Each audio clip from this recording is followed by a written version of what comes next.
Welcome, wrestling fans. Welcome to Curtain Jerkin. As always, I'm your host, Jacob Grondy, reporting for the Main Event Marks YouTube channel and the Dragon Suplex Podcasting Network. I know what you guys are thinking. You just heard from me a few days ago, but I'm going to have a very busy weekend. I've been training for a marathon, my 7th marathon, and that's going to take place this weekend. So I'm not going to have a lot of time to talk wrestling and, take notes and record a podcast. So I'm just going to give you guys a minisode today. That's right, a minisode. I never heard of this concept. I heard of just short podcasts, but apparently things like minisodes are popular on podcasts like My Favorite Murder. In fact, my girlfriend, she heard the term minisode so much that the song where Lizzo says Minnesota Vikings, she's not a football fan at all. She had never heard of the football team, the Minnesota Vikings. So she thought that she was saying Minnesota Vikings, like this guy that Lizzo is dating is some dude who looks like a low-key version of a Viking. Which I think is pretty funny. She had no clue who the Minnesota Vikings were, and then we looked into it, and she was actually dating someone from the Minnesota Vikings. That's not just a funny line there. She's romantically involved with someone from the Vikings, but that's not wrestling. That's football. That's entertainment. That's sports and entertainment, but it's not sports entertainment, if you know what I mean. There's a lot of good stuff this week, and I look forward to catching up, but I think I wouldn't have had time to talk about AEW Dynamite and all the stuff that's happening this weekend. We have the UFC 281, we have Rampage, of course, and we have the NWA. And the NWA is about to lose one of their flagship guys. I would say the flagship guy, Nick Aldis. I cannot believe this. Going back to those great YouTube videos that the NWA would do, Nick Aldis was heavily involved in that. And then you go to 2018 with All In, Cody Rhodes and Nick Aldis. I would say Nick Aldis was like kind of synonymous with the NWA. Going into 2019 where we had NWA Power, Nick Aldis was the best guy on that show with guys like Eli Drake, Eddie Kingston, Ricky Starks, Thunder Rosa. That's kind of a launching pad for all them, but Nick Aldis stayed with the NWA, and I feel like he wasn't able to really utilize that launching pad like others have done. And if they're doing anything but kissing this guy's ass, I feel like they're doing something wrong here. Give him all the money that you have, even if he's the one guy you have on the roster, and you got to just pick everyone else up from the indies. I think wherever he goes, he's going to do big things. I see him going to Impact. He has got history with Impact before. I don't really know if the WWE really wants him. He's, 36 years old, which, still a young guy as far as wrestling goes, but not a young guy to be in the NXT system. I don't know if he would want to do that. And I don't see AEW having room for him because they have such a bloated roster already. They don't have enough room for someone like Nick Aldis, unfortunately. And he's great on the mic. Maybe he can do Impact and AAA and make a lot of money that way, do the kind of the John Morrison thing, more or less. But, this is big for the NWA. I feel like 2019, as the bus stops right in front of this recording, 2019 was big for NWA Power. They were kind of coming up just alongside of AEW. AEW seemed new, and NWA seemed classic. And then the pandemic hit. They didn't do any shows for a long, long time, and I think they're still reeling from that. And then they're pushing like controversial figures like what's his name, Tyrus, the former Funkadactyl guy. He's whether you agree with him or not, you don't really want wrestling and politics to be that intertwined to where he's more famous as a political figure than he is in ring, and then that's the only reason you're really pushing him. But I'm going to kind of digress from that because we're not talking about sports entertainment anymore. We're not talking about the Vikings anymore. We're talking about politics, and that's something I really want to steer clear of. It is Veterans Day, though, so salute the troops. But let's talk some AEW Dynamite from last night. MJF cutting the podcast promo. Always good to hear an MJF promo, but this shit was awesome. It seems he knew he was going to be talking to a core group of AEW fans, like this was going to be put on Dynamite, but he also did a great job of like balancing that out with talking to a broader sports audience as well. And I know I am, the core AEW fan group, but I do think he nailed it. If I was someone who was maybe a lapsed fan, maybe watched, John Cena and Jeff Hardy growing up, and I saw this promo, I would see him as a big deal. I recognize him at least as something to pay attention to.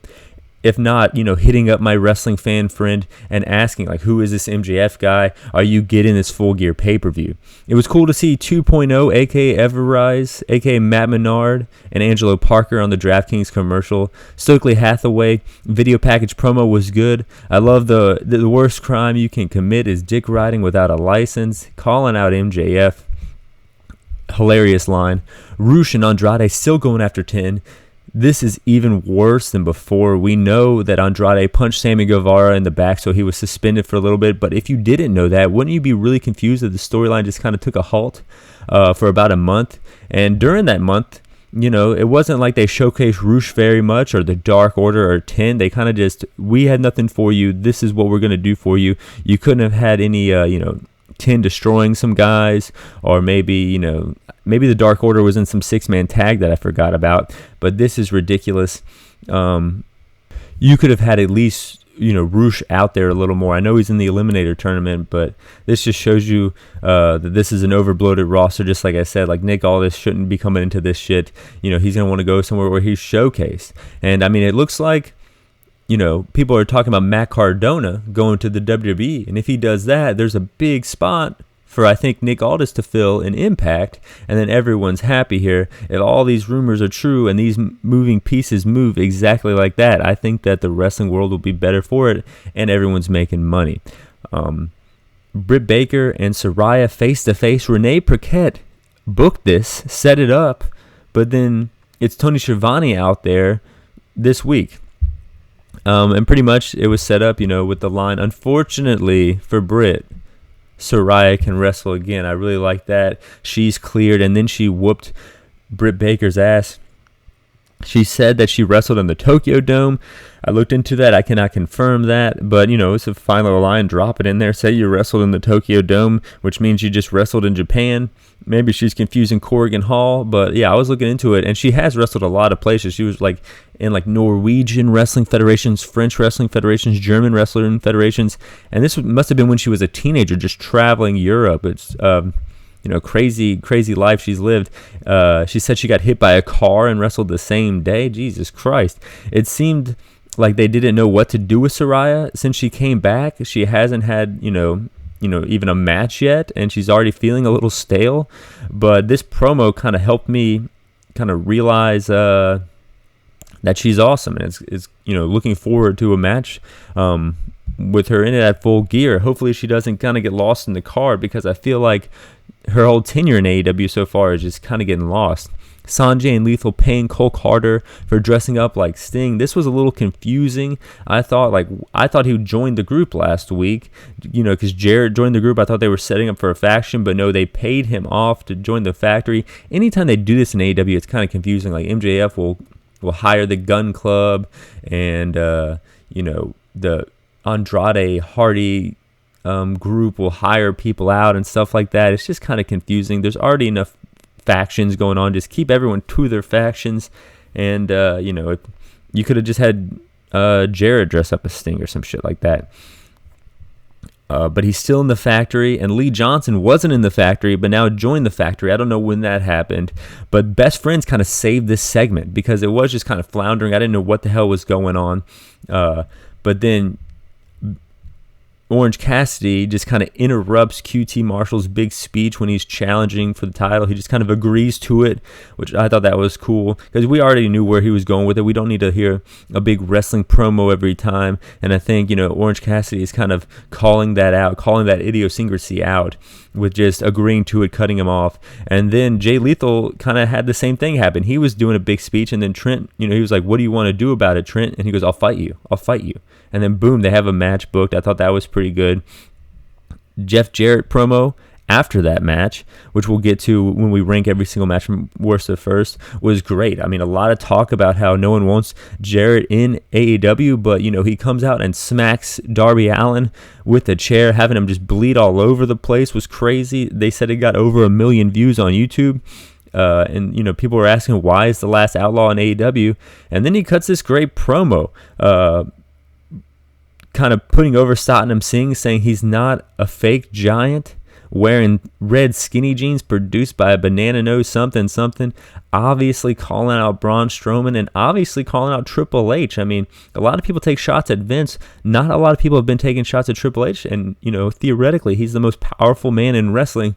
So, get your jabs in there. Just like kind of like every rapper kind of always has an Eminem diss track, just hoping that Eminem makes fun of them. So, if you're a Jeff Jarrett or you're someone like that, just kind of make fun of Triple H, and then maybe one of these DX reunions, he'll say your name, and you'll get even more relevant. I like it. Keep doing it. I'm all for Jeff Jarrett in AEW if he's going to be cutting promos like this.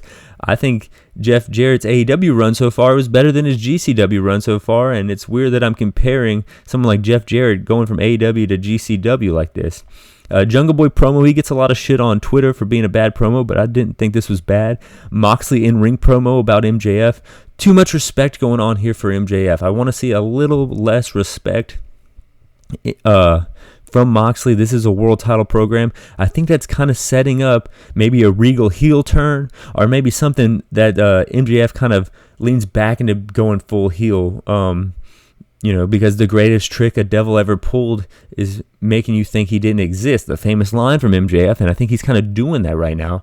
And then if you look at the top heels, I mean, Jericho gets cheered, so you can't really say he's a top heel. And then you have like Sammy Guevara, or you have like the members in the Firm, or even like Jeff Jarrett or something like that as your top heel in AEW. So I think there's a giant gap here if MJF doesn't fill it, and I don't think anyone can fill MJF's shoes. So this whole face thing, I think, is going to go away, but you can't really have him rejoin the Firm after this, because you saw with your own eyes that he got jumped and put through a table, which is a little much to orchestrate something like that. Lance Archer jumps Ricky Starks in lieu of their tournament match. Not bad, setting up a tournament match. Why not? No House of Black promo or video package this week. That was a bummer. But let's rank all 6 matches. Wait, was it? Yeah, it was 6 matches here. 1, 2, 3, 4. Yeah, 5, 6 matches. Can't believe it. Packed 6 matches into this Dynamite. And we're going to rank them all from worst to first. Worst, Wardlow versus Daivari. But this was a good match. I feel like every match but the main event was good, not great. Not a bad match on the show. Wardlow versus Daivari. Daivari offering up his butler to Wardlow. Wardlow says, I'm an independent person, a working class motherfucker. Fuck your butler. He destroys the butler, headbutts Daivari, powerbomb Symphony 1, 2, 3.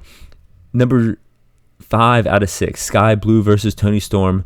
Baker comes out just after she got her ass whipped by Saraya, gets involved early. Sky Blue hitting the code red, that was good. Hayter hits the Ripcoil Lariat 1, 2, 3. Hayter gets the victory. Toni Storm makes sure that no one really messes with Sky Blue after the match.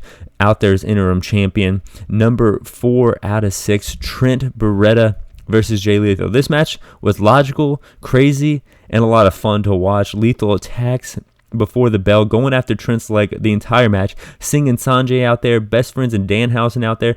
Danhausen looks like he's about to curse Singh, but then turns around and just punches Sanjay right in the dick and balls. Lethal injection, 1, 2, 3.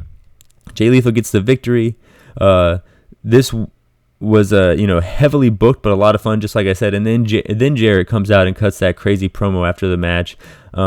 Just like I said, there's like a big gap in top heel in AEW, and it looked like they treated Sammy Guevara like the top heel. The crowd did, but Jeff Jarrett's cutting these promos. I mean, what's going to happen here?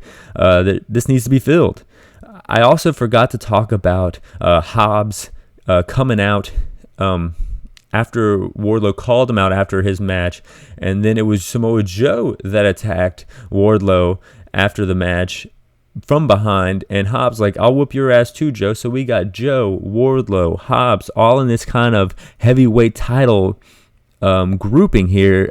I don't know what. I guess they're all going for the TNT title because really no one wants the ROH TV title. They need to kind of join those titles together because there's one too many titles in this feud here. Like, what's the motivation for anyone to go after any of these titles? They're all kind of just floating around at the bottom. If you have one, you kind of have them all. Ethan Page versus Eddie Kingston is number 3 out of 6. The Eliminator Tournament kickoff match for the first round. Crowd eating up these strike battles. Stretch plum. Ethan taps out, but Stokely is distracting the ref. Ortiz chases off Stokely to the back. They battle up top. Ego's Edge off the top. 1, 2, 3. Ethan Page steals one and gets the victory, moving on to the second round. Number 2 out of 6, the Curtain Jerker, the Guns, and Swerve in Our Glory versus FTR and the Acclaimed. Billy Gunn attacks Swerve before the bell. This was kind of cool. Morrissey gets involved early. Gun Club, or the Guns, hit the big rig. Swerve hits a corkscrew senton off the top. Lee hits a suplex. I put to Austin Gunn, but it must have been to someone else. I don't know who got suplexed. Maybe Cash Wheeler, I guess, is the guy that would probably get suplexed out of this group. On to everyone. FTR hits the big rig just like the Guns did, but ain't nothing like the real thing, baby. 1, 2, 3. FTR get the victory for them and the Acclaimed.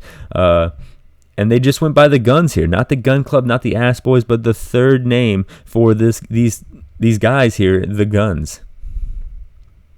And the best match on the show, far beyond the best match on the show. Just like I said, every other match was good, not great. This match leans on great. Bryan Danielson versus Sammy Guevara with Ty Conti, 2 out of 3 falls match. Sammy throws a chair at Danielson to get DQ'd, but then getting the upper hand in the rest of the match. He goes after the eye before the second contest goes on. Danielson with the Danielson is just getting drilled in the eye with the microphone. Danielson bleeding. Fuck you, Sammy chants from the crowd. And I think this puts Sammy as the top heel, just like I'm kind of talking about. GTH, 1, 2, 3. Sammy gets the second fall. I know people are going to say like Jericho or someone like that, but Jericho gets face reactions. People come out and cheer his song. No one's cheering for Sammy Guevara. They see his face just like kind of talks about every week. I mean, even the back wants to beat up Sammy Guevara. So put him out there as your top heel because the guy can go. Anyways, we're getting back to the match. GTH, Sammy Guevara gets the second fall.